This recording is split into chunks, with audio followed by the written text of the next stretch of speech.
Muri yeZimbabwe aiwa zvazobuda pachena kuti Nelson Chamisa haasi kudzora tsvimbo.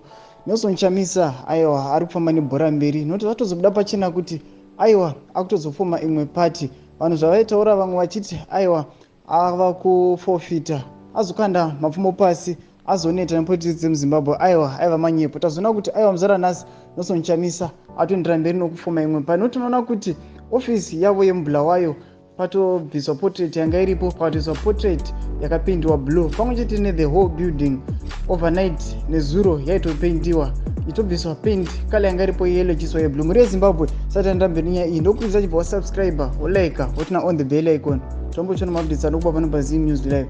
Totoona kuti nyaya iyi inobuda muZim Live ichinzi behold the new.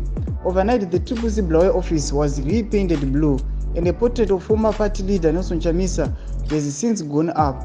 Blue is thought to be the color of a new political movement to be launched by Chamisa. Aiwa muri yeZimbabwe vazobuda pachena kuti aiwa Nelson Chamisa vatozosiyana neTSHABANGU havasitomborina basa nechigaro chavaive nacho cheupresident mupati yeTSHABANGU vakutonofoma rimwe bato. Vatozosiyana nezvana Chabangu, vatozosiyana necorruption yanga yavamo muTSHABANGU. Aiwa muri yeZimbabwe chimbotudzai mafungiro enyu semufananidzo yamuri kuona apo pavidhio iri muchiona mapicture ebuilding iro kuratidza kuti richangobva kupendiwa richiri kutopendiwa blue iri kutobviswa kala yanga iripo. Tiudzei mafungiro